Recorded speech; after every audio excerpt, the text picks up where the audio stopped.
నిజంగా ఆపు అక్కడ ప్రజలు ఇన్ని కష్టాలు నువ్వు అక్కడే ఆపు నువ్వు అక్కడే ఆపు. ఏమింది ఇక్కడ మీరు గమనించారో లేదో, రోజా ఇటు చూడండి గ్రంథాలయం వెనకంతా చూడు పెద్ద పెద్ద పుస్తకాలు పెట్టుకొని ఉంది.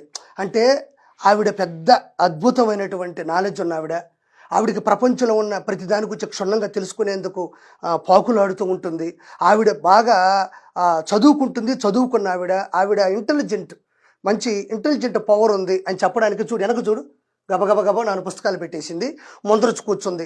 చిన్నపిల్లలు ఒకరు చాలా బాధలు పడుతున్నారు, నాకు చాలా బాధగా ఉంది అని చెప్పి చెయ్యలా పెట్టింది. గమనించారో లేదో, రాత్రంతా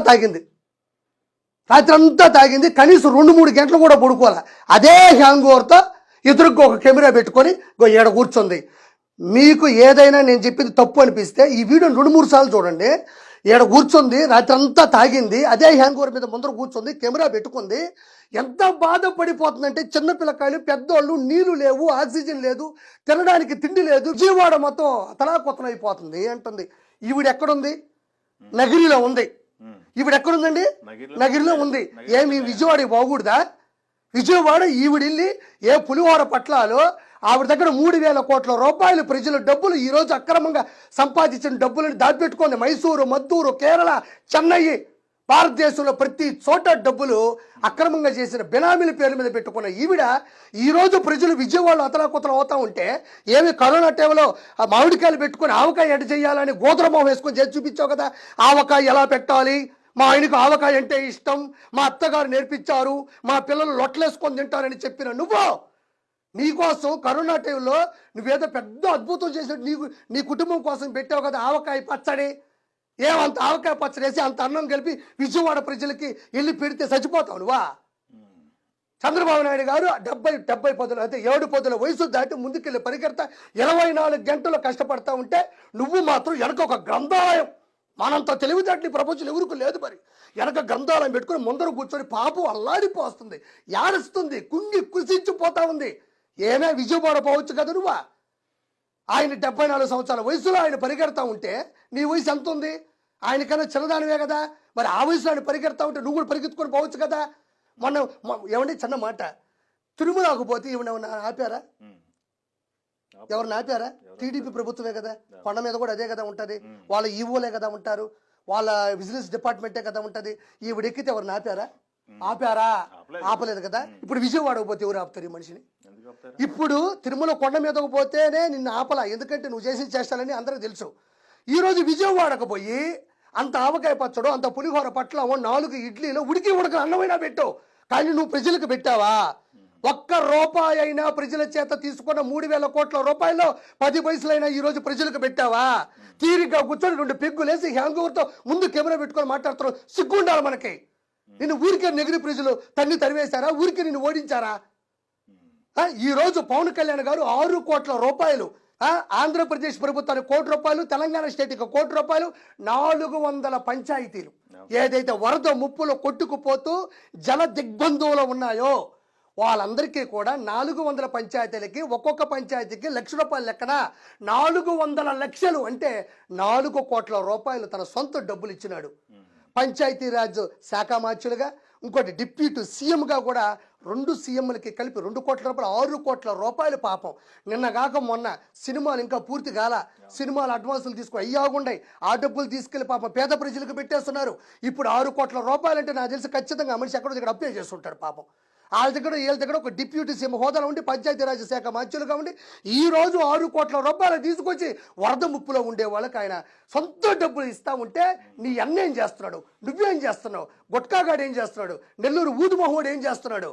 ఈరోజు మీ మినిస్టర్లు అందరూ ఏం చేస్తారు? కోట్ల రూపాయలు ప్రజల సొత్తుని అక్రమంగా తరలించిన మీరు ₹1 కూడా ఈ జల దిగ్బంధంలో ఉన్నటువంటి విజయవాడ ప్రజలకు ఇవ్వకుండా ఇళ్లలో కూర్చొని తాగి మొహం అంతా ఉబ్బేసుకొని ఎదురుగా కెమెరా పెట్టుకొని వెనక ఒక గ్రంథాలయం పెట్టుకొని సిగ్గుందా? ప్రజలు అక్కడ చచ్చిపోతా మహానుభావుడు నీళ్ళల్లో అక్కడ పోరాటం చేస్తుంటే ఆ వయసులో నువ్వు ఇంట్లో కూర్చొని నువ్వు ఏదేదో రాసుకొని ఇందాక గమనించవలేదు, ఇలా చెయ్యి పెట్టింది.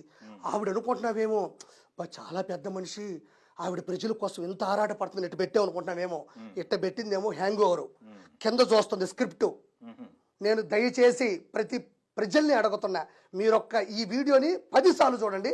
ఈ వీడియోలో తాగుంది ప్రజల కోసం బాధపడేటువంటి వ్యక్తిత్వం మనం ఏదైతే చెప్పాలనుకుంటామో దానికి ఎమోషన్ తోడవ్వాలి, నిజాయితీ తోడవ్వాలి, కానీ మాటలు అవంతటే వస్తాయి. కింద పేపర్ పెట్టుకొని అవి కూడా చదివి వినిపించేంత స్థాయికి రోజా ఈరోజు దిగజారిపోయింది.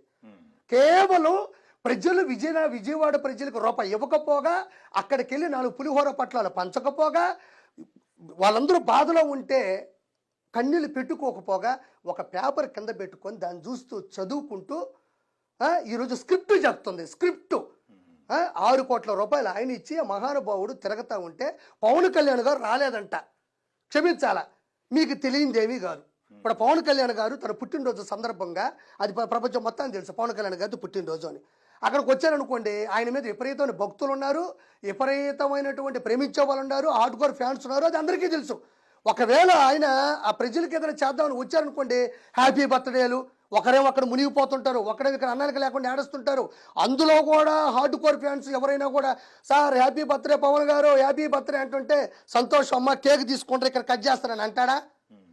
ఇప్పుడు పవన్ కళ్యాణ్ గారు అక్కడ లేకపోతే ఏమి, 6 కోట్ల రూపాయలు డబ్బులు ఇచ్చాడా లేదా, అక్కడి నుంచి వీక్షిస్తున్నాడా లేదా, అక్కడి నుంచి పర్యవేక్షిస్తున్నాడా లేదా, అక్కడి నుంచి పద్ధతులు పాటిస్తున్నాడా లేదా? మనిషి ఎక్కడుంటే నీకేందమ్మా, మనిషి ఎక్కడుంటే నీకేముంది? 6 కోట్ల రూపాయలు అందించాడు అక్కడ. ప్రతి చోట ఈరోజు జనసేన వీర మహిళలు, కార్యకర్తలు, జన సైనికులు పులిహోర పట్లాల కానించి, పెరుగు పట్లాల కానించి, టిఫిన్లు కానించి, ఇడ్లీలు కానించి, వడలు కానించి, ఎక్కడ పడితే అక్కడ వాళ్ళ సొంత డబ్బులతో ఎక్కడ దొరికితే అక్కడ స్టవ్, గ్యాస్ బండ పెట్టి వండడము, డ్రోన్ కెమెరాలు, ఇట చూస్తే షిప్పులు, ఎక్కడ పడితే అక్కడ పెడుతున్న జన సైనికులు ఉండగా మళ్ళీ పవన్ కళ్యాణ్ నీకెందుకమ్మా? పవన్ కళ్యాణ్ ఎక్కుంటే నీకెందుకు? 6 కోట్ల రూపాయలు ఆంధ్రప్రదేశ్ నుంచి తెలంగాణ స్టేట్కి కూడా 1 కోటి రూపాయలు ఇచ్చిన చరిత్ర పవన్ కళ్యాణ్ గారిది. నీ అన్న ఆడున్నాడు, స్క్రిప్ట్ రాసుకొని నెలలో ఉన్నాడు. కూటమి ప్రభుత్వం మొత్తం కూడా బయట గ్రౌండ్ లోనే ఉంది. ప్రతి ఒక్కరు, మా ఆనవ రామనారాయణ రెడ్డి గారు కావచ్చు, విపిఆర్ గారు కూడా, నెల్లూరు వేమిరెడ్డి ప్రభాకర్ రెడ్డి గారు తన సత్యమంతో వేమిరెడ్డి ప్రశాంత్ రెడ్డి గారితో 1 కోటి రూపాయలు అందించాడు. ఒక ఎంపీ మెంబర్ ఆఫ్ పార్లమెంట్, ఒక వచ్చే కోవూరు ఎమ్మెల్యే 1 కోటి రూపాయలు ఇచ్చారు. ప్రభాస్ గారు కూడా 2 కోట్ల రూపాయలు డబ్బులు ఇచ్చినట్టున్నారు. ఎవరి కాళ్ళు డబ్బులు ఇచ్చి ప్రతి ఒక్కరు కూడా ముందుకు తీసుకొని వెళ్తా ఉన్నారు. పవన్ కళ్యాణ్ రాలేదంట, సిగ్గుందా? ఆయన చెప్తానే ఉన్నాడు, నేను అక్కడికి వస్తే ఎవరో ఒకరు హ్యాపీ బర్త్డే అంటారు, నేను ఆ పదాన్ని వినలేను. అంతమంది ఆహాకార్యాల మధ్యన, అంతంత అరుపుల మధ్యన, అంత బాధల మధ్యన ఆయన కేక్ కట్ చేసుకుంటాడా? వచ్చి అక్కడికి పొరపాటు ఎవరు తెస్తారని ఆడుకోరు ఫ్యాను, ఆయనకి ఇబ్బంది అనిపిస్తుంది కదా 10 మందిలో ఉన్నప్పుడు. సో ఇక్కడ మనం ఆలోచించాల్సింది ఏంటి అంటే, ఆయన పరిస్థితులు, ఆయన ప్రభావం వల్ల ఆయన అక్కడ పర్యటిస్తూనే ఉన్నాడు, చూస్తూనే ఉన్నాడు. సో అది మనం అర్థం చేసుకొని ఈ తప్పుడు ప్రచారాలు, విష ప్రచారాలు, మనుషులకి ఇంకోలా అర్థమయ్యి చెప్పే వేషాలు ఈ ఊళ్ళో మెండుగా ఉన్నాయి కాబట్టి నగరీ ప్రజలు చెప్పుతో కొట్టి ఓడించారు ఈరోజు. మీకు తెలియదు ఏం కాదు.